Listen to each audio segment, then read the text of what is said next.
ಶ್ರೀ ಗಣೇಶಾಯ ನಮಃ. ಓಂ ಸಮರ್ಥ ಸದ್ಗುರು ಶ್ರೀ ಸಾಯಿನಾಥಾಯ ನಮಃ. ಶ್ರೀ ಸಾಯಿ ಲೀಲಾಮೃತ ಅಧ್ಯಾಯ 6. ಸಕಲ ದೇವತೆಗಳ ಸ್ವರೂಪ. ಭಗವಂತನಿಗೆ ಯಾವ ರೂಪವೂ ಗುಣವೂ ಇಲ್ಲದಿರುವುದರಿಂದ ಅವನು ನಮ್ಮ ಇಂದ್ರಿಯಗಳಿಗೂ ಮನಸ್ಸಿಗೂ ಗೋಚರಿಸುವುದಿಲ್ಲ. ಮಾನವರು ಅವನ ವಿಷಯವಾಗಿ ತಿಳಿದುಕೊಂಡು ಅವನನ್ನು ಪ್ರೇಮಿಸಿ ಉದ್ಧಾರವಾಗುವುದು ಹೇಗೆ ಸಾಧ್ಯ? ಆದುದರಿಂದಲೇ ನಮ್ಮ ಮೇಲಿನ ಕರುಣೆಯಿಂದ ಅವನೇ ಮಾನವಾಕಾರದಲ್ಲಿ ಭೂಮಿಯ ಮೇಲೆ ಸದ್ಗುರುವಾಗಿ ಅವತರಿಸುತ್ತಿರುತ್ತಾನೆ. ನೋಡುವುದಕ್ಕೆ ಸದ್ಗುರುವು ಕೂಡ ಸಾಮಾನ್ಯ ಮಾನವನ ಹಾಗೆ ಇದ್ದರೂ ಅವನ ಶಕ್ತಿ ಸಾಮರ್ಥ್ಯಗಳು ಮಾತ್ರ ಅಪಾರವಾದವು. ಹೇಮಾದ್ ಪಂತ್ ಹೇಳಿದ ಹಾಗೆ ಸದ್ಗುರು ಎನ್ನುವ ಪದದ ಸ್ಮರಣೆ ಬಂದೊಡನೆ ಸಾಯಿಯೇ ಮನಸ್ಸಿಗೆ ಬರುತ್ತಾರೆ. ಅವರ ಲೀಲೆಗಳನ್ನು ಚಿಂತಿಸುತ್ತಾ ಹೋದರೆ ಭಗವಂತನ ತತ್ವದ ಮೇಲೆ ನಮಗೆ ಸ್ಥಿರವಾದ ಭಕ್ತಿ ಶ್ರದ್ಧೆಗಳು ಉಂಟಾಗುತ್ತವೆ. ಆದರೂ ಸದ್ಗುರುವಿನ ಅವಶ್ಯಕತೆಯನ್ನು ತಿಳಿಯದೆ ಬೇರೆ ಬೇರೆ ದೇವತೆಗಳನ್ನು ಆರಾಧಿಸುವುದೇ ಸಾಕೆಂದು ನಾವೆಲ್ಲರೂ ಅಂದುಕೊಳ್ಳುತ್ತೇವೆ. ಭಗವದ್ಗೀತೆಯಲ್ಲಿ ಶ್ರೀಕೃಷ್ಣ ಮಾನವರು ಅಜ್ಞಾನದಿಂದ ಅನೇಕ ಕೋರಿಕೆಗಳಿಂದ ಒಬ್ಬನೇ ಆದ ಪರಮಾತ್ಮನಿಗೆ ಬೇರೆ ಬೇರೆ ನಾಮರೂಪಗಳನ್ನು ಕಲ್ಪಿಸಿಕೊಂಡು ಬೇರೆ ಬೇರೆ ದೇವತೆಗಳೆಂದು ಆರಾಧಿಸುತ್ತಾರೆ ಎಂದು ಹೇಳಿದ್ದಾನೆ. ಆದರೆ ಪರಮಾತ್ಮನಾದ ತನಗೂ ಜ್ಞಾನಿಗೂ ಭೇದವೇ ಇಲ್ಲವೆಂದು ಕೂಡ ಹೇಳಿದ್ದಾನೆ. ದೇವತೆಗಳೆಲ್ಲರೂ ಭಗವಂತನಿಗೆ ಅಧೀನರಾಗಿರುವ ಹಾಗೆ ಸಾಕ್ಷಾತ್ ಭಗವಂತನ ಪ್ರತಿರೂಪವಾದ ಸದ್ಗುರುವಿಗೆ ಕೂಡ ಅಧೀನರೇ. ಅಷ್ಟೇ ಅಲ್ಲ, ಶ್ರೀ ಗುರು ಚರಿತ್ರೆಯಲ್ಲಿನ ದೀಪಕನಂತಹ ಶಿಷ್ಯ ಶಿರೋಮಣಿಗೂ ಕೂಡ ದೇವತೆಗಳೆಲ್ಲರೂ ಅಧೀನರೇ. ಏತಕ್ಕೆಂದರೆ ಸದ್ಗುರುವು ಸಕಲ ದೇವತೆಗಳ ಸ್ವರೂಪ. ಈ ವಿಷಯ ಸಾಯಿ ಭಕ್ತರ ಅನೇಕರಿಗೆ ಅನುಭವವಾಗಿದೆ. ಪಂಡರಿಯ ವಿಠಲ ಗೌಲಿ ಹೂವ ಎನ್ನುವ 95 ವರ್ಷದ ಸಾಧು ತನಗಿರುವ ಕೆಲವೇ ಸಾಮಾನುಗಳನ್ನು ಒಂದು ಕತ್ತೆಯ ಮೇಲಿಟ್ಟುಕೊಂಡು ಪ್ರತಿ ವರ್ಷವೂ ಕಾಲು ನಡಿಗೆಯಲ್ಲಿ ವಿಠಲನ ದರ್ಶನಕ್ಕಾಗಿ ಪಂಡರೀಪುರಕ್ಕೆ ಹೋಗುತ್ತಿದ್ದನು. ಅವನು 8 ತಿಂಗಳು ವಿಠಲನ ಸನ್ನಿಧಿಯಲ್ಲಿಯೂ ಉಳಿದ 4 ತಿಂಗಳು ಗಂಗಾ ತೀರದಲ್ಲಿಯೂ ಕಳೆಯುತ್ತಿದ್ದನು. ಪ್ರತಿ ಸಾರಿಯೂ ಆತ ಶಿರಡಿಯನ್ನು ದರ್ಶಿಸುತ್ತಿದ್ದನು.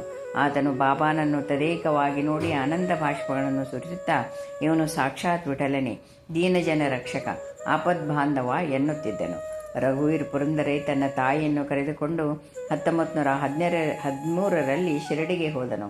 ಆಕೆ ವಿಠಲನ ಭಕ್ತಿ ಆದ್ದರಿಂದ ತ್ವರೆಯಾಗಿ ಪಂಢರಾಪುರಕ್ಕೆ ಹೋಗೋಣವೆಂದು ಆತನನ್ನು ಬಲವಂತ ಮಾಡುತ್ತಿದ್ದಳು. ಅಂದಿನಿಂದ ಆಕೆಯನ್ನು ಸಾಯಿ, ನೀನು ಪಂಢರೀಪುರಕ್ಕೆ ಯಾವಾಗ ಹೋಗುತ್ತೀಯಾ ಎಂದು ಪದೇ ಪದೇ ಕೇಳುತ್ತಿದ್ದರು. ಒಂದು ದಿನ ಆಕೆಯನ್ನು ಪಂಢರಾಪುರಕ್ಕೆ ಕರೆದುಕೊಂಡು ಹೋಗುವುದಕ್ಕೆ ಬಾಬಾ ಅನುಮತಿ ಕೇಳಿದ ಪುರಂದರೆ ಅದೇ ಮಧ್ಯಾಹ್ನ ಅವರಿಬ್ಬರಿಗೂ ರುಕ್ಮಾ ಸಮೇತ ವಿಠಲನಾಗಿ ಸಾಯಿ ದರ್ಶನ ಕೊಟ್ಟರು. ಅಂದಿನಿಂದ ಆಕೆಗೆ ಬಾಬಾನೇ ವಿಠಲನೆನ್ನುವ ವಿಶ್ವಾಸ ಉಂಟಾಗಿ ಶಿರಡಿಯನ್ನು ತನ್ನ ಪಂಢರಿ ಎಂದು ಬಾಬಾಗೆ ಉತ್ತರವಿತ್ತಳು.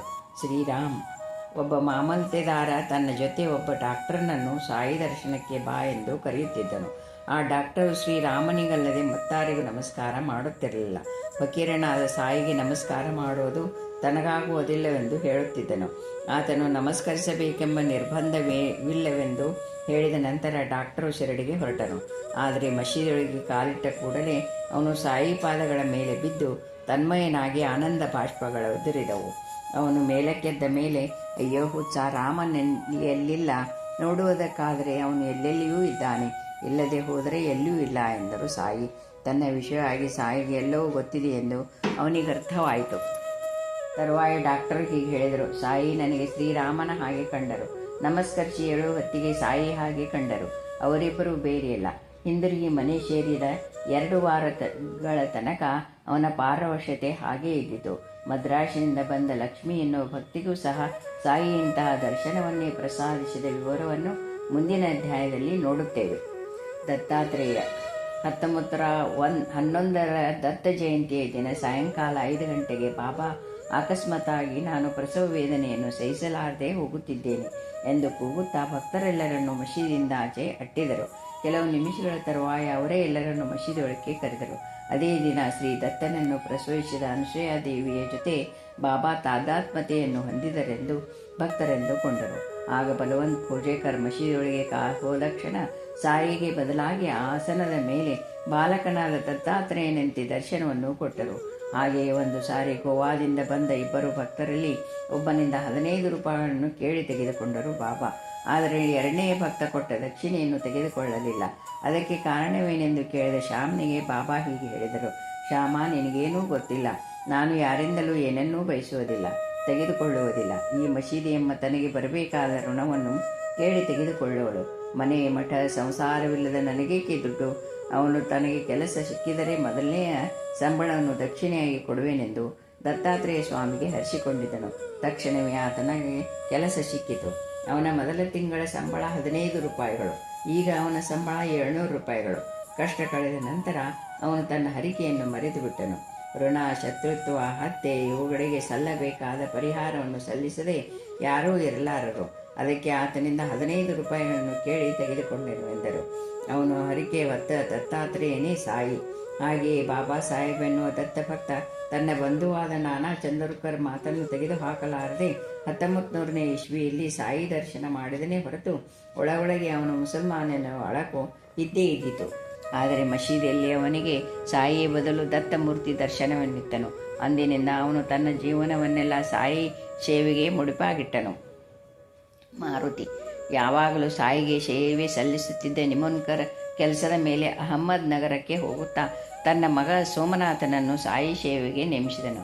ಒಂದು ದಿನ ತನಗಾದ ಅನುಭವವನ್ನು ಅವನು ಹೀಗೆ ವಿವರಿಸಿದ್ದಾನೆ. ಸಾಯಿ ಸ್ಥಾನದಲ್ಲಿ ಅವರ ರೂಪವಿರಲಿಲ್ಲ, ಮಾರುತಿಯೇ ಇದ್ದ. ಆದರೆ ಅವನಿಗೆ ಬಾಲವಿತ್ತೋ ಇಲ್ಲವೋ ನಾನು ಗಮನಿಸಲಿಲ್ಲ. ಮಸೀದಿಯ ಮೆಟ್ಟಲ ಮೇಲೆ ಕುಳಿತಿದ್ದ ಶ್ಯಾಮ್ನಿಗೆ ಅಗೋ ನೋಡು, ಮಾರುತಿ ದರ್ಶನವನ್ನು ತೆಗೆದುಕೋ ಎಂದು ಹೇಳಿದೆ. ಅಂದಿನಿಂದ ಸಾಯಿ ಮಾರುತಿ ಅವತಾರವೆಂದು ಸೋಮನಾಥ ನಂಬಿದನು. ಗಣಪತಿ ಚಿದಂಬರರಾವ್ ಗಾಡ್ಗಿಲ್ ಎನ್ನುವ ಗಣಪತಿ ಭಕ್ತ ಶಿರಡಿಯನ್ನು ದರ್ಶಿಸಿದ ಅಂದಿನಿಂದಲೂ ಮನೆಯಲ್ಲಿ ಬಾಬಾನನ್ನು ಗಣಪತಿಯಾಗಿ ಪೂಜಿಸುತ್ತಿದ್ದನು. ಒಂದು ದಿನ ಆತ ಶಿರಡಿಗೆ ಬಂದಾಗ ಬಾಬಾ ನಕ್ಕು, ಈ ಮುದುಕನಿದ್ದಾನಲ್ಲ, ಇವನೊಬ್ಬ ದೊಡ್ಡ ಟಕ್ಕ, ಇಲಿಯೇ ನನ್ನ ವಾಹನವೆಂದು ಕಂಡು ಹಿಡಿದಿದ್ದಾನೆ ಎಂದರು. ಒಂದು ಸಾರಿ ಬಾಂದ್ರಾದಿಂದ ಒಬ್ಬಾಕೆ ಬಂದು ಸಾಯಿಗೆ ನಮಸ್ಕರಿಸಿ ಅವರೆದುರಿಗೆ ಕುಳಿತೊಡನೆಯೇ ಆಕೆಯನ್ನು 7 ಸಂವತ್ಸರಗಳಿಂದ ಹಿಂಸಿಸುತ್ತಿದ್ದ ತಲೆನೋವು ಕಡಿಮೆಯಾಯಿತು. ಆ ವಿಷಯ ಹೊರಬದ್ದ ತಕ್ಷಣವೇ ಬಾಬಾ, ಅಮ್ಮ, ನೀನು ಚಿಕ್ಕಂದಿನಿಂದಲೂ ನನಗೆ ಸಮೃದ್ಧಿಯಾಗಿ ಎಲ್ಲವನ್ನೂ ತಿನ್ನಲು ಕೊಡುತ್ತಿದ್ದೀಯ ಎಂದರು. ಆಕೆಗೇನು ಅರ್ಥವಾಗಲಿಲ್ಲ. ಬಾಬಾ ನಗುತ್ತಾ, ನೀನು ಯಾರನ್ನು ಪೂಜಿಸುತ್ತೀಯಾ ಎಂದಾಗ ಗಣಪತಿಯನ್ನು ಪೂಜಿಸುತ್ತೇನೆಂದಳು. ಆಕೆ, ಆ ಸಾಯಿ ನೀನು ಅರ್ಪಿಸಿದ ನೈವೇದ್ಯ ಎಲ್ಲವೂ ನನಗೆ ಸೇರುತ್ತಿದೆ ಎಂದರು. ವಿಘ್ನೇಶ್ವರ ಭೋಜನ ಪ್ರಿಯ, ಆ ಗಣಪತಿಯೇ ತಾವೆಂದು ಬಾಬಾ ಸೂಚಿಸಿದರು.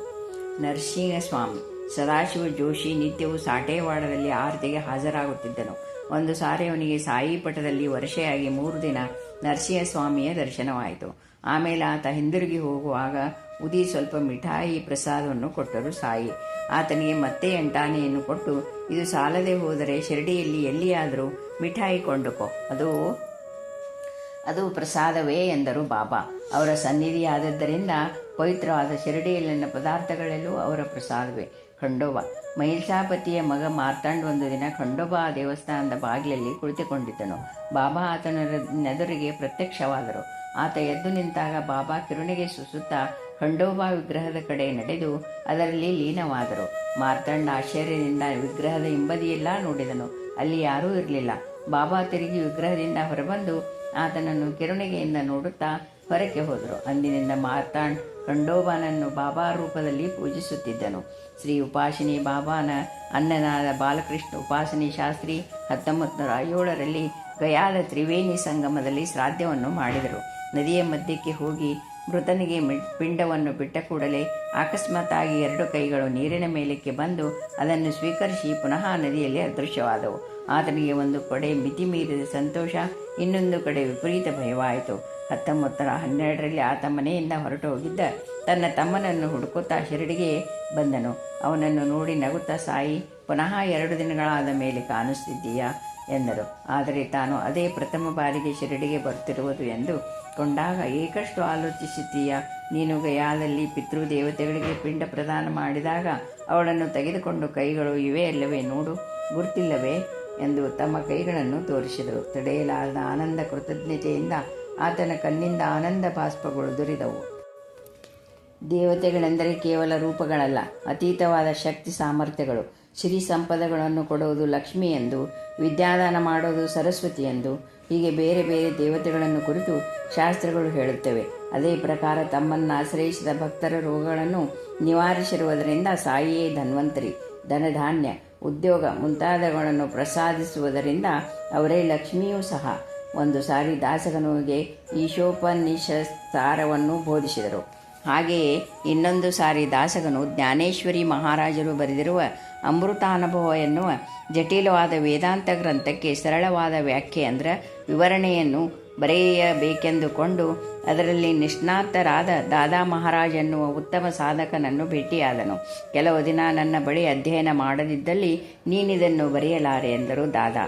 ಶ್ರೀ ಸಾಯಿ ಅನುಗ್ರಹಿಸಿದರೆ ಬೇಕಾದ ಬುದ್ಧಿ ಸಾಮರ್ಥ್ಯ ಅದಕ್ಕದೇ ಸಿದ್ಧಿಸುವುದು ಎಂದು ಹೇಳಿದ ದಾಸಗುನು. ಸಾಯಿ ಮುಸಲ್ಮಾನ, ಅವನಿಗೇನು ಗೊತ್ತು ವೇದಾಂತ ಎಂದರು ದಾದಾಜಿ. ದೃಢ ವಿಶ್ವಾಸದಿಂದ ಸಾಯಿಯನ್ನು ಪ್ರಾರ್ಥಿಸಿ ದಾಸಗುನು ಬರೆಯಲುಪಕ್ರಮಿಸಿದ.